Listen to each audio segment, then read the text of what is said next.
시청자 여러분은 한국에서 살면서 어떤 점이 가장 편하다고 느끼시나요? 대표적인 것으로는 세계적으로도 빠른 속도를 자랑하는 인터넷이나 환승제도가 잘 갖춰진 대중교통 같은 것이 떠오르는데요. 하지만 이미 한국의 인프라에 익숙해진 우리 입장에서는 사실 이러한 것들이 특별하게 다가오지는 않습니다. 이미 일반적으로 익숙해져서 당연한 것이라고 생각하는 건데요. 하지만 미국이나 캐나다처럼 넓은 허허벌판에서 살다가 한국에 오게 된 외국인들은 이런 문화를 처음 접하게 되면 말 그대로 눈이 휘둥그레진다고 합니다. 나름 도시 지역인데도 마트 가려면 차 타고 1시간을 가야 하는 곳에서 살다가 한국에 왔더니 스마트폰 터치 몇 번이면 새벽에 냉동 신선식품이 문 앞에 떡하니 배달되어 있는 거죠. 한국보다 경제 규모가 큰 북미 지역에서 살던 사람들도 고도로 발달된 한국의 인프라를 경험하고 마치 두바이와 같이 미래 도시 같다고 평하는 사례까지 있다는데요. 대체 어떤 이야기인지 함께 살펴봅시다. 안녕하세요.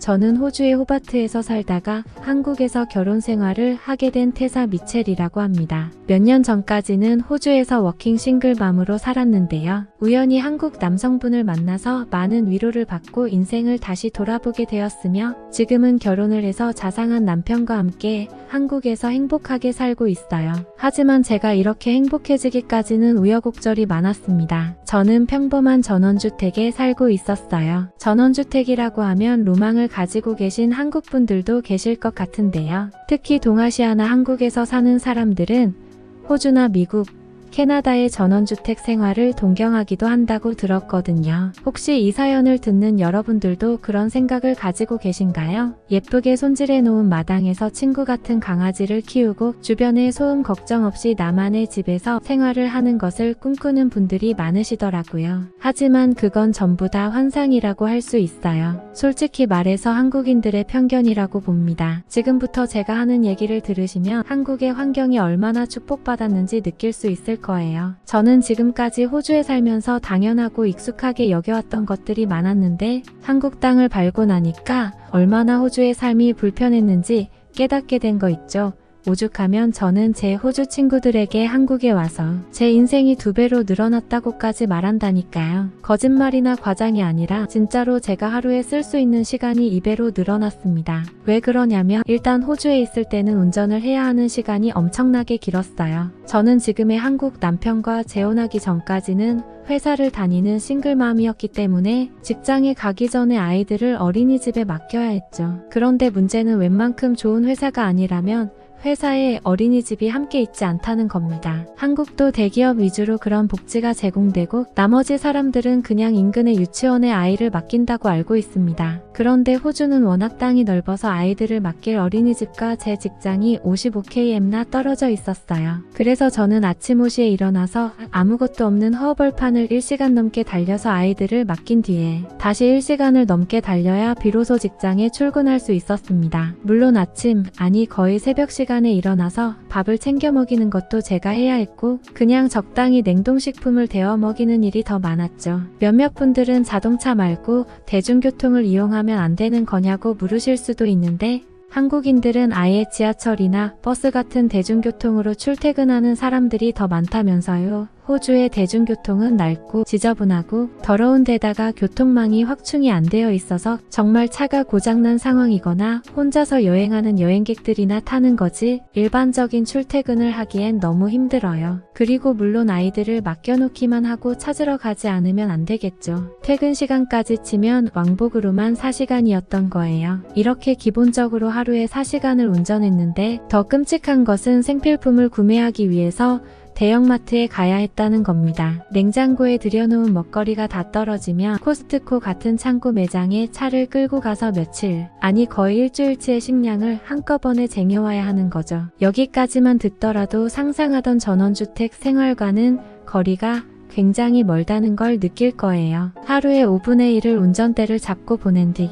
몸과 마음이 지칠 대로 지쳐 있으니 유유자적한 생활과는 완전히 딴판인 셈이죠. 앞마당이 있으면 뭘 하나요? 힘들고 피곤해서 마당 관리할 시간도 없고 그렇다고 정원사를 고용할 형편도 못 되니 1년 내내 이름도 모르는 잡초들만 무성하게 자라났는데 말이에요. 그래도 인간은 적응의 동물인지 매일같이 이렇게 운전을 오래 하는 것에 익숙해져서 그럭저럭 살아왔습니다만 자상한 한국 남편을 만나서 마음을 위로받고 한국으로 시집을 와서 생활을 시작한 순간 저는 제가 지금까지 얼마나 불편하게 살아왔던 것인지 깨닫게 되었습니다. 저는 대중교통이 이렇게 잘 되어 있는 나라는 난생 처음 봤어요. 서울 시내에서 지하철을 타면 30분 이내로 못 가는 곳이 없으며 버스 정류장에는 모니터 전광판이 설치되어서 다음 버스가 몇 분 후에 올 것인지 혼잡한지 쾌적한지까지 다 표시해 주더군요. 심지어는 야간 버스라는 것도 있어서 금요일에 남편과 외출했다가 새벽까지 놀다 들어올 때도 새벽 2시에 그냥 버스를 잡아서 10분 정도 타면 되더라니까요.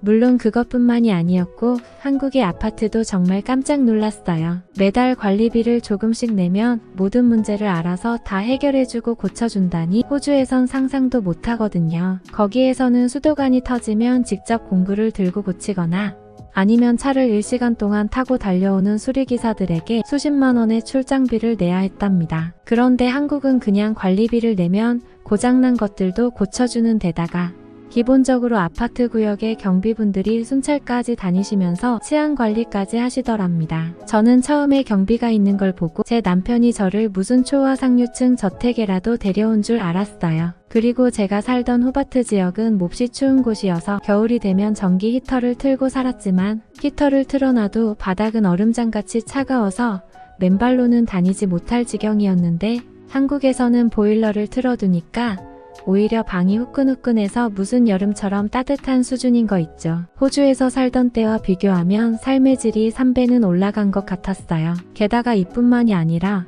호주에서는 일주일에 2-3번씩 코스트코 같은 마트에서 차에 실어와야 했던 식료품들도 한국은 그냥 클릭 몇 번, 스마트폰 터치 몇 번이면 내일 아침 문 앞에 배송이 되어 있습니다. 차를 끌기는커녕 집 밖에 나가지 않아도 몇 분 만에 배달을 해주고 문 앞에 박스를 놓고 가더라도 이웃 주민들 그 누구도 훔쳐갈 생각조차 하질 않아요. 그게 너무나 신기했죠. 한국인들의 시민의식에 매번 놀라고 있어요. 깜빡하고 택배 상자를 문 밖에 하루 종일 놔둬도 전혀 사라지지를 않더라고요. 호주였으면 집대문 앞에 택배가 방치되어 있으면 어느 순간 어딘가로 사라져 있었을 텐데 말이죠. 이쯤 되면 제가 원래 살던 곳이 이상한 건지 한국인들이 너무 특이한 건지도 구분이 안 될 지경이었어요. 과장해서 말하자면 하루에 6시간씩 차 타고 다니던 호주가 원시시대라면 클릭 몇 번으로 물건이 배달되어 있고 지하철로 도심이 모두 연결된 한국은 2040년에나 볼 법한 모습 같았습니다. 이제 제가 왜 한국에서 인생의 시간을 벌었다라고 얘기하시는지 아실 거예요. 6년 동안 싱글맘으로 살아오면서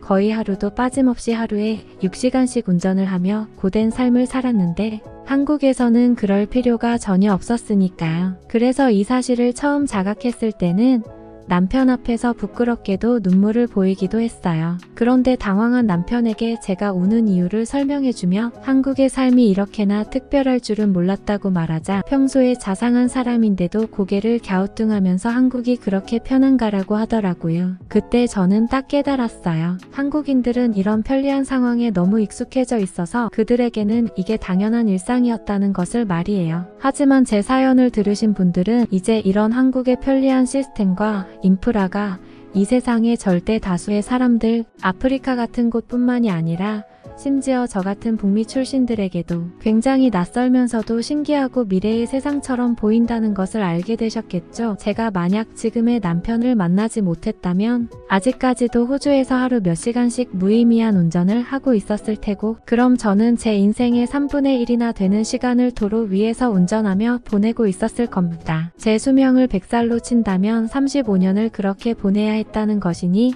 상상만 해도 너무 끔찍해요. 그러니까 한국에서 나고 자란 분들은 엄청난 특권이 있는 거죠. 인생의 수만 시간을 절약할 수 있다는 특권 말이에요. 그러니까 저도 제 인생을 송두리째 바꿔준 한국 그리고 남편에게 감사하며 살아가야겠어요. 라고 사연을 보내오셨네요. 여러분들의 생각은 어떠신가요? 힘이 되는 응원의 메시지를 남겨주시면 사연자분에게 전달해 드리도록 하겠습니다. 저희는 실제 사연 제보를 받고 있습니다. 저희가 전달해 드리는 사연이 시청자분들의 하루에도 작은 힘이 될 수 있었으면 좋겠습니다. 구독과 좋아요 그리고 알람 설정은 영상 제작에 큰 힘이 됩니다. 오늘도 좋은 하루 되세요. 감사합니다.